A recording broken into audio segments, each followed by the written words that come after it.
G'day everyone. Just thought that I would do a video today on how to use Zoom. A lot of us are now having to work from home, and because of that, you get to make your own coffee, and you get to have your phone with you in front of you, and you need to have meetings. Okay, now I've been doing this for a while. Most of my meetings are actually run through video, especially with my staff. So what I thought I would do is take you through some Zoom and have a look at what that looks like. So once you get invited to a Zoom meeting, okay, you're going to get an invite something like this. Now this is Google, but it's very similar for 365 or a Outlook calendar invite.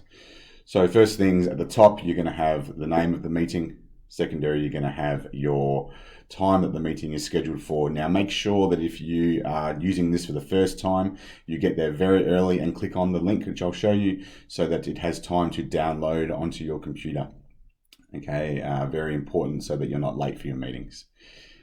Once you move down, you'll get to the description of the invite, and that's the really important place of where it's going to give you the information that you need to get started. So you'll see this big blue link that comes automatically through the invite. That's the location that you actually will go to. You click on that and it will open up Zoom automatically. And then what you can also see in here is if the host has put a password on the meeting, you'll see that password here. If you are already using Zoom and you just get given a 9-digit number to come to a meeting, you'll find that in this invite here. Okay, every Zoom meeting has a 9-number reference in order for you to actually just go straight into that meeting if it doesn't have a password. And the last bit in this information you'll actually find is that if you can't hear or talk from your device that you're on, you can actually ring in to the meeting. Okay, and those phone numbers are actually in this email description area as well, along with the meeting ID. So you can call those numbers and still be part of the meeting. Okay, now that we're ready to go into the meeting, we're going to click the link and it's going to open up a new tab. It's going to redirect, it's going to open a browser. If this is your first time, it's going to go and download. Okay, and then once it's all happened, it's going to open up the screen. Okay, so now that we're in a Zoom meeting, let's have a look at our ways to navigate around there. The first thing to do is to make sure our video is working. Select the up arrow next to stop video and you can pick your webcam. And video settings is also where you can change some things to go from there. If you want to stop your video at any point in time, say the kids are running around in the backyard, you can stop your video by pushing the button. That will just mean that you're still in the meeting and can still listen, but no one can see you. And then you push the button again, and there you are. If you need to turn the volume down on your microphone, you can push the mute button. And then from there, everyone will be able to hear you. If you need to adjust which microphone you're using, you push your up arrow, and if you need to select which speaker, you can do that through here. If you're having problems at any point in time with your speakers and microphones, just use the test. Okay, it'll give you the opportunity to actually talk without anyone else hearing you, and then you'll know that it's recording and it will talk back to you. Now, Zoom meetings don't normally record, okay? You have to actually set that up. That's done through this button over here. And the host, who's probably got a little bit more experience with their meetings, will be doing that, and it can save down onto your computer. Okay, another big part of Zoom is actually the sharing, okay? So once you are in the Zoom and there's multiple people in here and you want to actually share something on your screen, be it reports or a Facebook page or a website or LinkedIn or something along those lines, you push your green share button. It's a really big one. Okay, and what that will do is it will give you an options of different screens that you may want to look at. Let's select screen 2.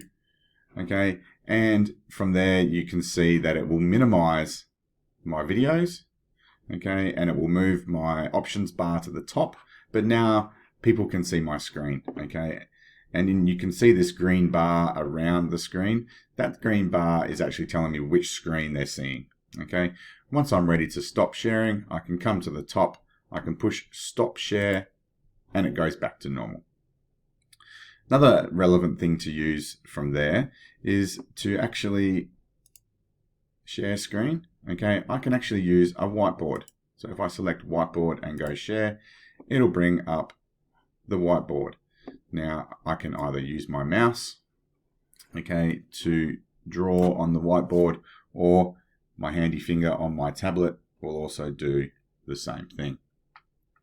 Okay, again, here's many options for you. I can use text and I can then type to my people. Okay, I can put stamps like ticks, okay, through my whiteboard.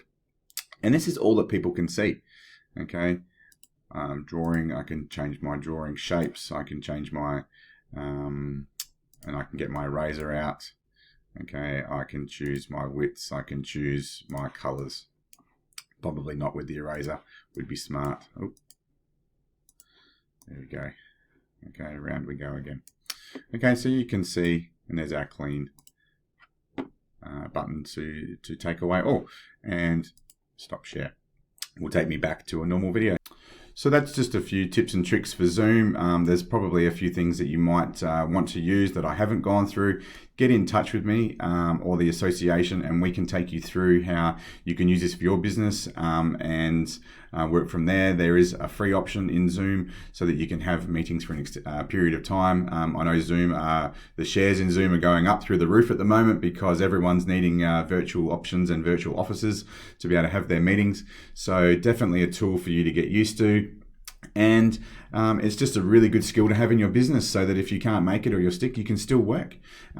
Stay safe, everybody. Listen to what's the information coming out, okay? Look after yourself, look after your family. But most of all, please ring around to other members, okay? Please ring people in your contacts list, your friends, your family, okay? Make sure they're being looked after. Make sure that they're safe, okay?